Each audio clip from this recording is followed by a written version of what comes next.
የሆነ ሚስጥር እንደምትነግረኝ ነገረች። ምን ማለት? ቆይ ምንድን ነው የምትነግሪኝ? እማዬ አንቺ አታምኚኝም። ናታንን እኔ ነኝ የማገባው።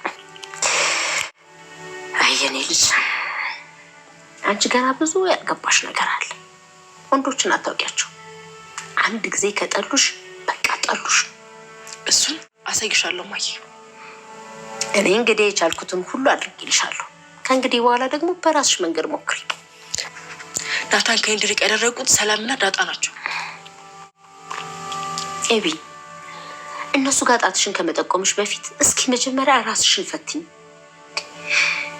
እነሱ ስላሉት ብቻ አንቺ ሊጠላሽ አይችልም። ይኸውልሽ ወንዶች አይናቸውን እንጂ በሚሰሙት ነገር እንደኛ ያሙ።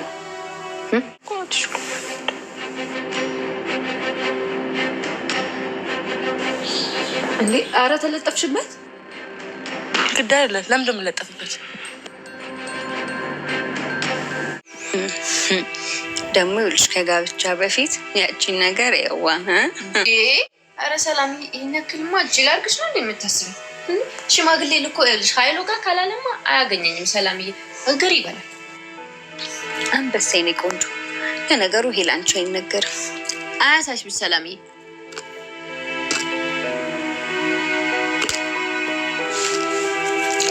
እኔ ምን ሰላምዬ እኔ እናትዬ እንመሳሰላለን እንዴ? ምን ማለት ነው?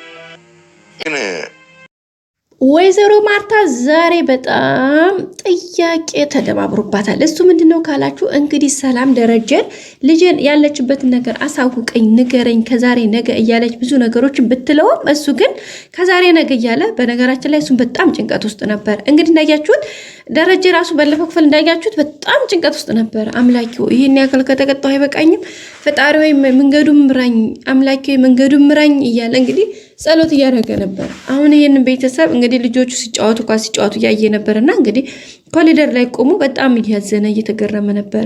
እነዚህ ፍቅር የመሰሉ ልጆች፣ ይሄን የመሰለ ትዳር፣ ይሄን የመሰለ ሰላም ያለው ህይወት ምን ይሻለኛል አምላኪ ወይ እንደው ምን ይሻለኛል እያለ እንግዲህ ከራሱ ጋር በጣም ትልቅ ጸብ ውስጥ ነው ያለው ደረጀ እንደምታውቁት። ምክንያቱም በዚህ የትዳሩ ለማርታ ለመናገር ደፍሮ ለመናገር የሚመጣበትን ወደፊት የሚገጥመውን ነገር ሲያስብ በጣም ይጨነቃል። በሌላ በኩል ደግሞ የሰላም ልጄሳ የሚለው ተደጋጋሚ ጥያቄ ሌላ ትኩሳት ነው። ከዛ ባለፈ ደግሞ ዳጣ እናቴን እያለች ከደጋጋሚ የምትጠይቀው ጥያቄ ዛሬን እንጂ ነገን አናቅም። ስለዚህ እናቴ የት ነች? እናቴን አታሳየኝም ወይ?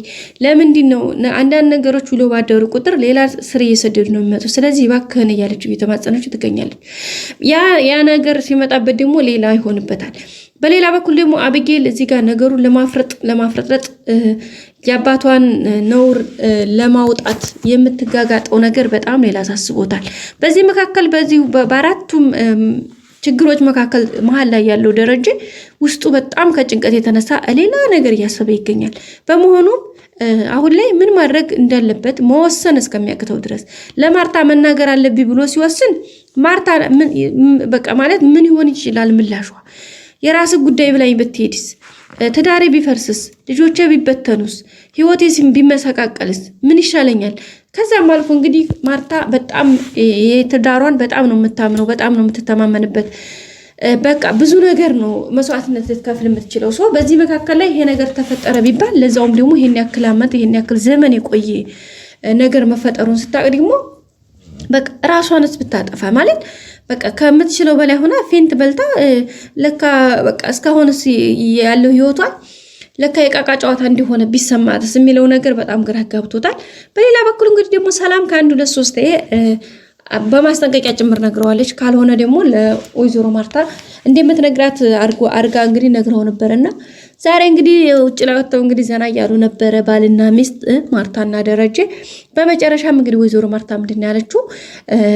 ደሬ ዛሬ እኮ የሆነ ሚስጥር እንደምትነግረኝ ሰላም ነገረችኝ አለችው። እንዴ ማለት ምን አይነት ሚስጥር? ምንድነው እሱ ደግሞ ስትል አይ ዛሬ አዲስ ሚስጥር እንደምትነግረኝ ሰላም ነግራኛለች። እንዴ ማለት እንዴት ብላ ነገረች ሲላት እንግዲህ አይ ያው መታ ነበር አጠገቤና በመጀመሪያ በቃ ተከለሰለሰች። ከዛ በኋላ በጣም ይቅርታ ጠየቀችኝ። ይቅርታ ካለች በኋላ ጋሽ ደረጀ ዛሬ የሚነግርሽ ሚስጥር አለ ብላኝ ነገረችኝ። ስለዚህ ምንድነው እሱ ነገር እንዴት ነግረኝ ይፈልጋለሁ ምናምን ስትለው እንግዲህ ደረጀ በጣም ነው የደነገጠው። ምክንያቱም ሰላም አስጠንቅቀዋል። ባለፈው እንዳያችሁት በቴክስት ጽፋለታለች። ደውለውም እንግዲህ አውርተዋል። በቅርብ ማታሳውቀኝ ከሆነ በተለይ ከመውለዴ በፊት የልጄን ሁኔታ ማወቅ ካልቻልኩኝ ነገርዮሹ በቃ የባሰና የከፋ ነው የሚሆነው። ስለዚህ እባክን ብለው ነበርና እሺ ብሏታል።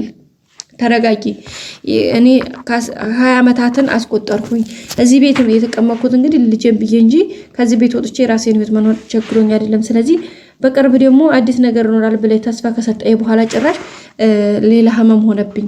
ስለለዛም ብዬ እንግዲህ ታግሼ እስካሁን ጠበቅኩ።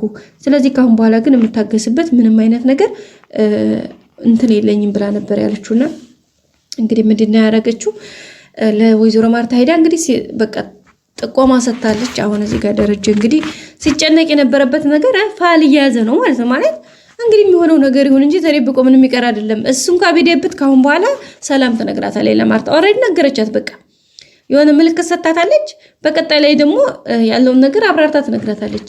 ስለዚህ ይሄ ነገር ከተፈጥሮ ደግሞ አሁን ማርታ ደግሞ ተደጋጋሚ ጥያቄ ትጠይቃለች። ደረጀ ባይነግራት ለራሱ ሰላምን ምንድነው ደረጀ ስጠይቀው እኮ ዝም አለኝ ምናምን ብላ ስለምትጠይቃት ማርታም ትናገራለች ማነው ሰላምም ትናገራለች። ምክንያቱም በቅቷታል። 19 ዓመት መጠበቅ በጣም ከባድ ነው። ሲቀጥል ደግሞ ላይ ተስፋ ከሰጣት በኋላ ያው እንደምታውቁት እሷ ደግሞ ልትወልድ እንግዲህ 8ኛ ወሯ ላይ ምናምን እየጨረሰች ነው ያለችው። ስለዚህ በዚህ መካከል ይሄ ነገር ግዴታ ማወቅ አለብኝ ብላ ወስናለች። ምክንያቱም ነገጣት የሚፈጠረው ነገር ስለማታውቅ እቺ ልጅ በእግዚአብሔር እጅ ስለሆነ የተያዘችው የልጇን ሁኔታ አውቃ እንትን ማለት ትችላለች። እንግዲህ ባለፈው እንዳያችሁት ልጄን ቀድመህ ብታሳውቀኝ ኑሮ ያለችበትን ሁኔታ አሁን ለራሱ አላረግዝም ነበር ነው ያለችውና ምን ማለት ነው ብሎ እንግዲህ ደረጀ ራሱ ግራ ተጋብቶታል። ምክንያቱም የተረገዘው ልጅ ይሄ አሁን የተረገዘው ልጅ ዳጣን እንጂ የሱ ልጅ እንደሆነች የሚያውቀው የተረገዘው ልጅ የሷ እንደሆነ አያውቅም። ማለት ከሱ እንደሆነ አያውቅም ደረጀ። እንግዲህ የሚገርም ነው። በጣም የሚገርም ነው። ሰው ቢሰክርም በዚህ ልክ እንደዚህ ነው ራሱን የሚስተው። አረው ሴትዮዋን ሲያስረግዝ አይሰማም። ቶ በስላሴ ስም አረው ወይኔ ጉዴ! የምር በጣም ነው የሚያስቀውና እና ቤተሰቦቻችን እንግዲህ ይሄን ይመስላል። በጣም ከባድ ነው። እንግዲህ ወይዘሮ ማርታም እንትን እያለች ነው እንዴት የሚል ጥያቄ አሁን ይመጣባታል። ደረጀ እዚህ ጋር ሌላ ስትረስ ውስጥ ገብቷል። ሰላምን አሁን ሄዶ እንግዲህ እንዴት እንደዚህ ታያለሽ ነው የሚላት። ኧረ ገና ዝርግፍግፍ ነው ማድረገው እኔ ከመዘርገፌ በፊት አንተ ጨርሰው ነው የምትለው ማለት ነው። ስለዚህ አሁን ወዶ ሳይሆን ተገዶ ለወይዘሮ ማርታ ይናገራታል ነው የምላችሁ። ማርትዬ ነው የማይነ ቆንጆ ጉዱኝልሻለሁ ብሎ የሆነ ቦታ ይጆ ሆዶ እግሯ ላይ ተደፍቶ ይሄ ብሎ አልቅሶ በቃ ጉዱኝልሻለሁ ተዋርጀልሻለሁ ባክሽ ቃል ግቢልኝ። እንግዲህ አይታችኋል ስታስታውሰው ነበር ስለ ልጅ ምናምን ሲያወሩ ስለ ዳጣ ልጅሽ ብትሆን ደስኛው ዳጣ ዳጣ ያለች ልጅ እንደዚህ ያለችማ አድጋ እንደዚህ ብር ያለች ጭራሽ ወንድ ልጅ ብትሆን እኮ በስማም ደር እያለችው ነበርና ልጅሽ ብትሆን ደስ ይልሻል ነው ወልጅ ላንጣልሽ እንደ ከላ ስርፋ ሲላት እንግዲህ አይታችኋል። ወንድ ልጅ ማለት አበዛሽ ሲላ ወልጅ ላንጣልሽ እንደ ከላ ስርፋ ሲላት አልፈልግም አንተው ትበቀኛለህ ነው ያለችው። አያችሁ እንግዲህ እቺን ያለች ሴትዮ ከአንድ ሁለት ልጅ ወልዶ አመጣ ወይም እያመጣ ነው። ምን ይባላል ጋይስ? አሁን ምን ይባላል? ከባድ ነው ማለት ነው። እና እንግዲህ ወይዘሮ ማርታም በቃ ማለት ግራ ገብቷታል ማለት ምንም ነገር እየተብራራላት አይደለም። የዳጣ በተለይ ሰሞኑን እንግዲህ እናቴ ነሽ ወይ ቀፊኝ ደባብሽኝ ምናምን የሚለው ስሜቷ በቃ ምናምን እሱም በቃ ነገሮች ተነባብረዋል። እንግዲህ ናታን ደግሞ ዳጣ ጋር ምንም ፍቅር እንደሌላቸው ለጋሽ ደረጀ ተናግሯል። እንደዚህ ማድረግ አልነበረበትም። ያው በእርግጥ ለመደበቅ ነገሩን ይፋ ላለማውጣት ብሎ ነው። ግን ነገጧት ስለሚያዙ ትንሽ ከባድ ነው የሚሆነው ቤተሰቦቻችን። እንግዲህ በቀጣይ ደግሞ ደረጀ ለወይዘሮ ማርታ ይነግራት ይሆን? ግን አይነግራትም። ኧረ ምንም የለም ምናምን ብሎ ነው እርግጠኛ ነኝ የሚያሳልፈው። እሱን ቀጣይ ቪዲዮ ይዘን መጣ ነው ይሆናል ማለት ነው። ዳጣና አብጌልም እንግዲህ እንዳያችኋቸው ተፋጠዋል ፊት ለፊት። እንግዲህ ማን አባ ጀግና የማን አባ ፈሪ እያልን ነው። እኛም ማንኛው ጥቃት ያደርስ ይሆን ማንኛው ይጠቃ ይሆን? እሱንም በቀጣይ ክፍል ይዘን የምንመጣ ይሆናል። እስከዛ ሰብስክራይብ፣ ላይክ ማድረጋችሁን አትርሱ። ባይ ባይ። ወዳችኋል።